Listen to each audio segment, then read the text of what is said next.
Bonjour, c'est Fred. Alors aujourd'hui, on va parler du premier rendez-vous en vente directe. Alors en fait, il y a 3 phases. Il y a bien sûr avant, pendant et après le rendez-vous.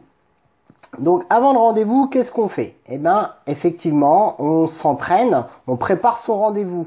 Donc on étudie effectivement la méthode qu'on va mettre en place et on fait en fait un plan de la façon comment le rendez-vous va se dérouler. Donc s'entraîner, c'est s'entraîner peut-être avec une personne qui est très proche de vous. Vous faites d'abord un premier test avec elle pour pouvoir effectivement voir si vous êtes à l'aise avec la méthode que vous avez appris. Alors, je dis presque une méthode que vous avez appris par cœur, hein, c'est-à-dire que vous pouvez la pratiquer en ne perdant pas du tout le fil. Vous pouvez toujours avoir aussi un support visuel que vous pouvez poser par exemple sur une table pour ne pas vous perdre dans votre explication. Donc, on étudie, on s'entraîne, après on va aller pratiquer. Alors, d'abord avec les personnes qu'on connaît, c'est beaucoup plus simple, on est beaucoup plus détendu. Puis ensuite, avec des personnes qu'on ne connaît pas. Donc, l'important, c'est de pratiquer et de tout de suite analyser ce qu'on a produit. C'est-à-dire, s'il y a des choses à changer, il faut les corriger pour qu'après, on puisse repratiquer en ayant une meilleure méthode. Tout le monde évolue, il n'y a pas de problème là-dessus, mais on ne se trompe jamais. C'est-à-dire que la personne qui est en face de vous, elle n'a jamais eu la présentation. Donc, pour elle, c'est une présentation, voilà, il manque quelque chose, elle ne le sait pas. Voilà, donc étudier, s'entraîner, pratiquer et donc corriger. Alors, juste avant le rendez-vous, il y a quand même des points importants. On doit se préparer. Alors se préparer mentalement bien sûr, mais aussi se préparer dans son style vestimentaire par exemple. Vous allez bien sûr vous habiller correctement pour aller voir une personne. J'ai pas dit sans démancher, on est comme on est, c'est parfait, mais il faut quand même être propre sur soi, avoir une coiffure soignée. Si on est une femme, on peut se maquiller tout simplement, se parfumer aussi. Et quelque chose aussi peut-être de plus délicat, mais ma foi, se brosser les dents, c'est une chose, et permettre d'avoir une haleine fraîche, c'est quand même mieux quand on fait un rendez-vous face à face avec une personne ou même un rendez-vous en réunion. Donc pourquoi? Parce que vous êtes le reflet de votre produit ou du service que vous allez apporter à la personne. Donc effectivement, si vous êtes n'êtes pas très soigné, il pensera aussi que la société que vous représentez n'est pas non plus très qualitative. Donc voilà. Donc le rendez-vous. Maintenant, pour être arrivé au rendez-vous, il faut être bien sûr à l'heure. Ni en avance, ni en retard. Ni en avance, pourquoi? Parce que la personne vous a prévu à telle heure. Si vous arrivez une demi-heure avant, elle n'est peut-être pas prête ou pas disponible. En retard, ça c'est de l'impolitesse. Donc effectivement, soyez à l'heure. Ni en avance, ni en retard, avec un battement de 5 minutes entre les deux. Voilà, c'est parfait. Sinon, bien sûr, si vous ne pouvez pas vraiment être à l'heure du rendez-vous, toujours prévenir, toujours avoir le numéro de téléphone pour pouvoir prévenir la personne.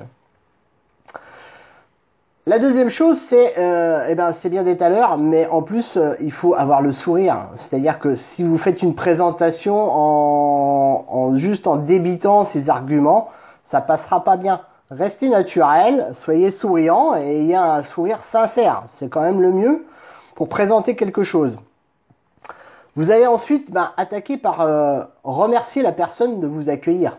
Forcément, elle prend de son temps, donc le minimum c'est de la remercier de ce temps qu'elle vous met à disposition pour que vous puissiez la rencontrer, lui présenter un concept ou un produit. Ensuite, on présente l'atelier. C'est-à-dire l'atelier, c'est la méthode que vous allez utiliser. Donc, vous présentez ça de façon très très simple. Vous dites voilà, on va faire un petit atelier pour vous faire découvrir tel ou tel produit. Donc, l'atelier de présentation, comment ça se passe? Il y a vous. Donc, vous allez d'abord faire une petite présentation de la société avec laquelle vous travaillez. Alors, on n'est pas là pour rentrer vraiment dans les détails, mais on va dire 3 grands traits principaux de la société. Son ancienneté, la qualité des produits, sur quel domaine, voilà, depuis quand. Voilà, donc vous présentez uniquement sur ça, et ensuite vous allez passer donc sur une présentation, on va dire, de la gamme de produits que la société diffuse.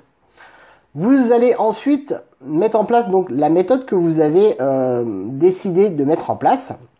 Vous allez donc présenter les produits en rentrant bien sûr dans une écoute active. C'est-à-dire que si la personne est plus sensible à tel produit ou tel produit, il faudra bien garder dans sa tête que à la fin, il va falloir peut-être plus lui parler de ce produit-là auquel elle est plus sensible. Donc voilà. En fait, vous êtes là pour répondre à un problème avec une solution, avec un produit que vous allez apporter. Un produit ou un service, hein. D'ailleurs, il n'y a pas de problème là-dessus, hein. Par exemple, la vente à domicile, généralement, on livre les personnes à domicile. Donc, elle a aussi cet avantage-là d'avoir la livraison à domicile, d'avoir aussi le conseil par rapport au produit. L'instant, on va dire, clé de cette présentation, ce n'est pas vraiment la présentation des produits, c'est plutôt justement ce qui va se passer juste après. En fait, vous allez demander à la personne, puisque vous lui avez proposé un atelier et qu'elle en est contente, hein, de vous proposer de donner quelques noms de personnes que vous pouvez contacter de sa part pour pouvoir à eux aussi leur présenter ce même atelier. Donc voilà. C'est ce qu'on appelle la prise de référence, hein, ou la prise de prospect. Donc c'est important parce que comme ça, vous allez avoir d'autres personnes à contacter. En fait, vous n'êtes pas dans cette activité là pour vendre un produit, vous êtes surtout là pour augmenter votre réseau, c'est-à-dire le nombre de personnes que vous pouvez contacter. Les ventes, ça viendra tout seul après. Donc si par contre la personne effectivement vous dit ah ouais, je suis intéressé par ce produit-là, effectivement, vendez-la. Et ce que vous n'oubliez surtout pas, c'est de remercier du temps qu'elle vous a accordé, cette personne-là, à la fin de votre atelier. Voilà. Donc, vous ressortez de ce rendez-vous-là, vous avez sans doute commis des erreurs, vous avez peut-être des choses à améliorer. Eh bien, prenez des notes. Notez, voilà, pour la prochaine fois, il faut que je pense à faire comme ça. Donc, toujours pratiquer, toujours corriger pour mieux pratiquer la fois d'après. Alors, après l'atelier, il va se passer aussi d'autres choses. En fait, le rendez-vous n'est pas terminé. Il va falloir que vous fidélisiez votre clientèle. Alors, la fidéliser, c'est assez simple. En fait, c'est quoi? C'est garder aussi le contact avec eux. Pourquoi? Pour faire un petit suivi des produits que, par exemple, vous avez vendus, hein, voilà, si effectivement ils sont satisfaits des produits que vous leur avez présentés. Peut-être aussi récupérer leur expérience et leur témoignage sur ces produits-là. Donc voilà, c'est vraiment important aussi de fidéliser parce que c'est dans la fidélisation que vous allez construire un vrai réseau de vrais clients fidèles qui vous recommanderont aussi d'autres personnes et qui vous repasseront des commandes, hein. C'est important. Donc voilà, donc l'important c'est de rester vous-même.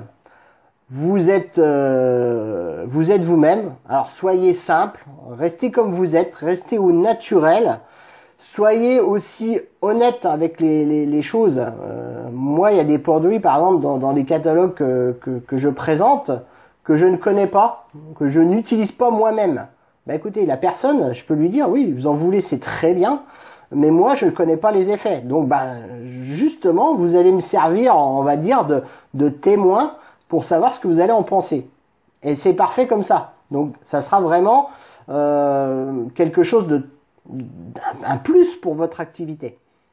Alors, aussi, j'aimerais vous dire qu'on n'est pas là pour travailler dans le stress, donc on est là pour s'amuser. Et c'est important de s'amuser dans ce métier-là, parce que si on se prend la tête vraiment à essayer d'avoir du rendement, de la visite, la personne qui est en face de vous, elle va le sentir. Donc, restez simple, soyez naturel, soyez honnête et amusez-vous. En fait, le vrai produit que vous allez vendre à vos clients, ce n'est pas le produit de votre fournisseur. Le vrai produit, c'est vous. C'est-à-dire, vous allez apporter votre expérience, votre joie de vivre, votre enthousiasme, et c'est ça que la personne va vous acheter. Voilà, et ben écoutez, maintenant à vous de jouer. Et si vous avez des questions, n'hésitez pas à nous recontacter sur nos téléphones portables que vous voyez, donc Frédéric au 06 33 05 34 43, Anne au 06 83 32 05 99. Par email, vous pouvez nous contacter à anne.fred.charlier@gmail.com. Et vous pouvez aussi nous rejoindre sur notre site internet annefredcharlier.com. Nous avons aussi donc une page Facebook et une chaîne YouTube. Voilà, écoutez, j'espère que ces conseils vous ont été utiles et je vous souhaite à très bientôt sur Internet. À très bientôt.